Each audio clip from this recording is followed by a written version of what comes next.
Boy, oh boy, that was an exciting race tonight. It was a long one, but it was an exciting one to say the least. Of course, the Coke 600 usually goes on for a while. Elapsed time, it was really only about three and a half hours or so.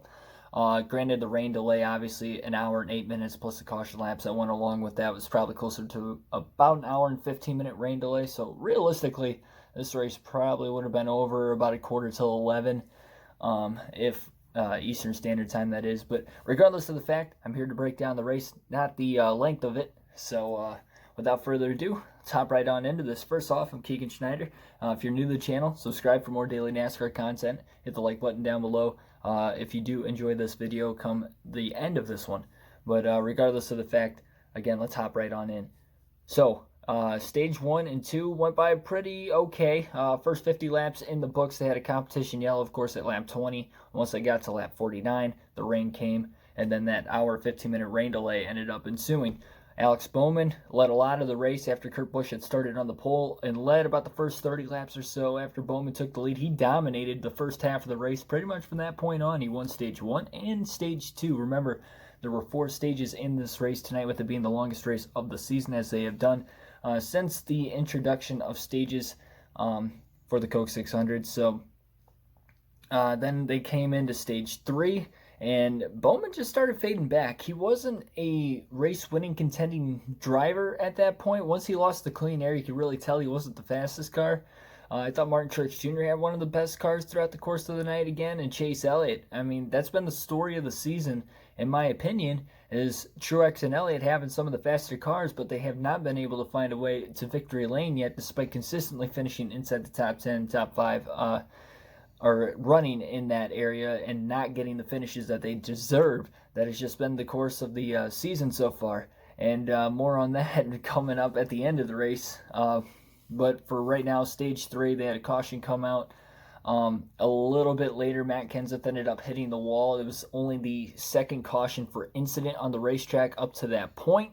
And the first caution was when Clint Bowyer took a hard hit into the outside wall in turns 1 and 2 back at the end of stage number 1. In fact, that ended stage 1 because it ended under yellow.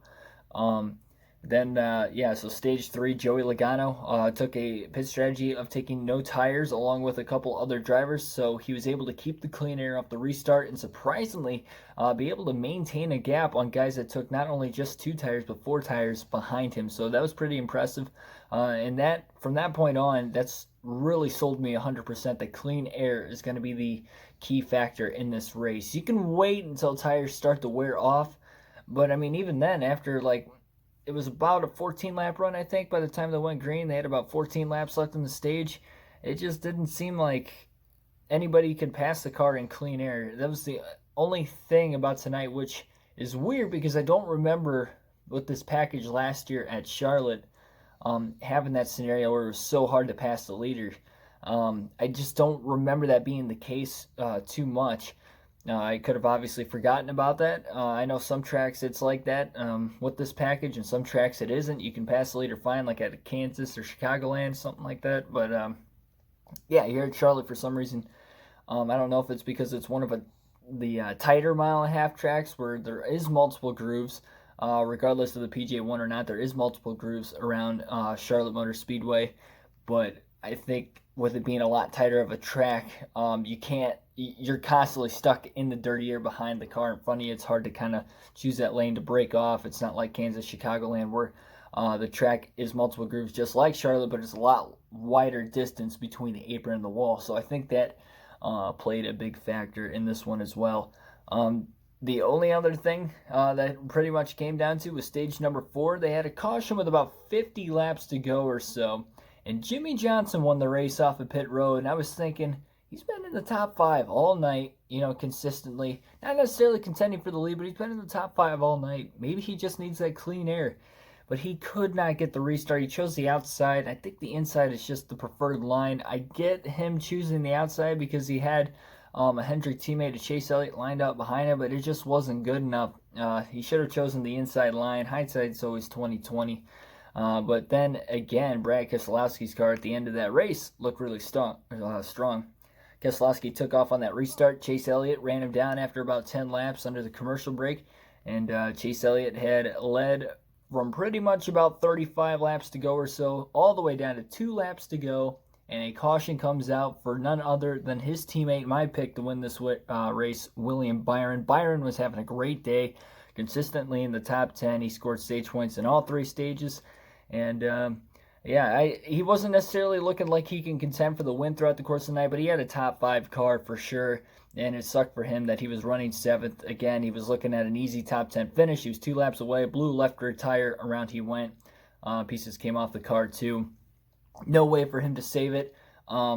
It sucked for Chase Elliott. And he was put in exactly the same situation that Martin Truex Jr. and Ryan Blaney. Yeah, that's I had a brain fart there for a second. So the exactly same position that Ryan Blaney, Martin Truex Jr., and Alex Bowman were in, running in the top 3 at Vegas when this happened. Caution came out with about 2 laps to go, and they had an overtime, but they had so many laps on their tires that it brought the question, should we pit or not? Now, that day at Vegas, when Blaney and Bowman both pit from the front row, and I was like, I don't know about that one, but I'm like, I understand, the call, you're in a lose-lose situation. After seeing that race happen, then you come to Charlotte a couple months later, and you see this race happen with the same scenario at the very end of the race. I was like, Chase has to stay out. You had to learn from somebody else's mistake instead of learning from your own, and that wasn't the case. Alan Gustafson must have told him to come down onto pit road. Hey, we need to pit and put 4 tires on this thing and hope that more guys come down to pit road, and that just wasn't the case. And I'm surprised Truex pit as well. From 5th place, he would have been 4th on the restart if he would have stayed out. But yeah, I don't understand. That's just a big head scratcher there for both of those two, why they would pit. Kyle Busch was a little bit further back. He was in the back half of the top 10. I could kind of see why he pitted. Even then, it's like he could have lined up about 5th or 6th. I don't know. It's just a real head scratcher. Unless you're at the very end of the lead lap, there's no reason for you to come down on the pit road 2 to go. The only tracks I could think of that could be the case is a track like Atlanta, with it being a really, really worn out surface that you're going to be losing like 3 seconds a lap by not pitting, and it's a little bit easier to pass too. I mean, the track position just means so much. It was the talk of the day. That's what you're fighting for all day long. You have the track position and you give it up with 2 laps to go. It just doesn't make sense. I feel bad. Surprisingly, he got back up to 3rd on the final restart. And honestly, if he had maybe another lap and a half or so, he probably could have gotten to the lead. But, with 2 laps to go, he should have known he wasn't going to be able to get back out in front. He was bummed out at the finish. Kyle Busch also snuck back into the top 5, finished 5th, having that same strategy. But 3 of the drivers that did stay out, that restarted in the top 4. Keselowski restarted 1st, finished 1st. Johnson restarted 2nd, finished 2nd. I thought Jimmie might have had a shot there for a second, but I think that was my heart over my brain. So, and then Blaney 4th after he restarted 4th. Bowman restarted in 3rd and fell all the way back to 20th. I thought he was going to wreck coming out of turn 4. It looked like he almost tagged the rear bumper of left rear of Blaney, and they both kind of went up the track. Blaney kept it off the wall. Bowman had to let out of the gas, and there was so much momentum coming from behind him. He lost a ton of spots there. Him and Redick, but I think Redick still finished inside the top 10. We'll double check that here in a couple seconds. But yeah, Bowman fell back to 20th. So my fantasy team went from like so high that they were all running in the top 8. And I had Keselowski in my garage, but I was like, okay, at least he's not going to win the race, so I'm not going to completely lose out on that too. 2 of them finish outside the top 15, and then Brad Keselowski goes on to win. He's in my garage. So, tough break for that. I went out on the limb with my prediction, taking William Byron. If I was going to take the safe pick, I would have taken Truex, and neither one of them won, so regardless of the fact. But yeah, Brad Keselowski won. He was on my radar, of course. That's why I put him in the fantasy team. He just wasn't in my lineup at the end of the race because he didn't score any stage points, and he was running pretty much 10th to 15th the entire race until that final stage. He came alive with some pit strategy there during the second to last stop, and then more pit strategy by staying out on the last stop.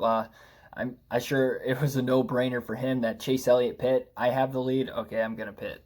Or I'm going to stay out. So that was the scenario there with Keselowski. Now let's take a look at the race results. All right, so here is a look at your race results. Of course, Brad Keselowski got the win here today. Not a lot of stage points to show for it, but that win means he is locked into the playoffs. He is now the fifth driver to win in the first 7 races of the year, and therefore the fifth of 16 drivers locked into the playoffs. Jimmie Johnson came oh so close again with a runner-up in second, but it's a fitting finish for him. It's a fitting finish for him because he did not necessarily have a race-winning car, but a great finish come race end, of course. And again, he was in the top 5 all day, very deserving of that second-place run. Chase Elliott third as well. He had to fight from adversity many times throughout the course of the race, but couldn't do it in extra time after pitting from the lead. Again, should have stayed out. He finished third. Ryan Blaney stayed out late in the race. He finished fourth, but he was getting a lot better as the race went on. I was keeping an eye on him not only because he was my favorite driver, but I know he started 26th and worked his way obviously up to fourth at the finish, but he was chunk gaining. After stage 1, he was up to 16th. After stage 2, he was up to 9th. Stage 3, he was up to 6th. Like, he was slowly climbing up and then finished 4th by the end of the race. So again, not a race-winning car, deserving of the finish because he was climbing up as the race went on. And as the grip level started to go away, as more rubber was laying down on the track. Kyle Busch, again, another driver. Same situation as Chase Elliott, fought through adversity multiple times in the race. Finished with a top 5 finish. He's really the only driver that actually benefited by pitting for 4 tires under that last stop, because he would have went in about 7th or 8th and actually gained a couple spots. But then again, at the same time, you could say, well, if he would have stayed out, he would have restarted in about 5th place anyway. So that's also true. So I should say he's the only guy that didn't really lose anything from pitting there. Kevin Harvick 6th. I don't know if he pit under the last stop or not. He was running outside the top 10. He was running outside the top 15 for most of this race. So I'm thinking he stayed out of the pits and had a better restart. I really didn't pay attention to who was restarting outside the top 4 on that last start of guys that stayed out. So maybe that was the case for Kevin Harvick. Martin Truex Jr. finished in 7th. Again, he was one of the other drivers in the top 5 that had pit after the Byron incident with 2 to go. Kurt Busch, pole sitter, led the opening laps of the race. He finished 8th in this one. Didn't really score a lot of stage points. He was kind of slowly falling back as the race went on. Again, that last overtime finish really kind of jumbled up the finishing order of this race. Some guys got more deserving finishes, like Kurt Busch in 8th, probably deserved to finish just outside the top 10. Same thing with Harvick. He didn't really deserve a top 10 today, but still got it. So that actually keeps Harvick's top 10 streak alive too. So good for him. 2 rookies rounding out the top 10. Tyler Redick in 9th. He was consistently in the top 10 most of the day as the race went on through the final stage. I don't know if fatigue was starting to set in or what the case was, but he slowly fell outside of the top 10. But climbed back into 9th come race end. And Christopher Bell, who was nowhere near the top 10 all night, finishes 10th in the running order again. Probably one of the drivers that pit under the last caution because he was restarting at the rear of the lead lap anyway. And he gained the spots. Redick stayed out of the pits. He was actually battling for 4th there with Bowman on the restart when they almost got together with Blaney, where they were in that tight area with coming to the white flag through turns 3 and 4. So he lost some spots there, but nowhere near as many as Bowman, because like I mentioned, Bowman fell all the way back to 20th, so a tough break for him. And William Byron, again, 21st. Very, very tough finish for him after running in the top 10 all day, blowing the left rear late. Matt Kenseth, like I stated, he got in an accident, really couldn't come back from it. Ryan Newman had a battery issue. He ended up having to retire from the race early. He finished 28th. They're, of course, searching for points because of many different situations. And the only 2 drivers that did not finish this race was J.J. Yaley, Bubba Wallace, Clint Bowyer. Bowyer's accident, as I had mentioned, and the vibration for Bubba Wallace. I guess he had a brake failure too, so I don't know exactly what the cause was exactly there. It said something about the tire hub, but yeah, so Bubba Wallace retired from this race early as well. Now let's take a look at the fantasy team results for today. All right, so fantasy team didn't do that bad. In all reality, still scored a decent amount of points, and it's because of the stage points that the drivers I had picked. Again, Keselowski didn't score any stage points, got the win though, got 40 points, sitting on my bench. So in all reality, I ended up losing 15 points there because Byron, my worst driver in the starting lineup, only had 25. But again, Byron If he could have finished inside the top 10, let's say that caution never came out, Byron would have finished 7th instead of 21st. That would have been a gain of 14 more points, and that alone would have put him up to 34. So I still would have lost points there, but at the same time, Keselowski wouldn't have won. So Keselowski would have finished, let's say, 2nd. He would have gotten 35 instead. So 1 point wouldn't have made much of a difference there. I would have been okay with that. But yeah, Byron got in that accident. And then again, Alex Bowman, despite winning the first 2 stages, which thankfully that helped as well. And Alex Bowman still scored me 37. So it's up right there. Jimmie Johnson was solid throughout the day, like I said. Never had an issue. Martin Truex Jr. Never really had an issue as far as trying to get back in the top 10 to score points, but it didn't seem like he was fluctuating periodically. But he had a strong car for a while, and Kyle Busch, topsy-turvy day, but still ended up with a decent amount of stage points despite the fact, as well as finishing in the top 5. But yeah, that's pretty much all I got to say for that. And then obviously Byron, 21st. I got 0 bonus points today. Chevrolet didn't win either, so yeah.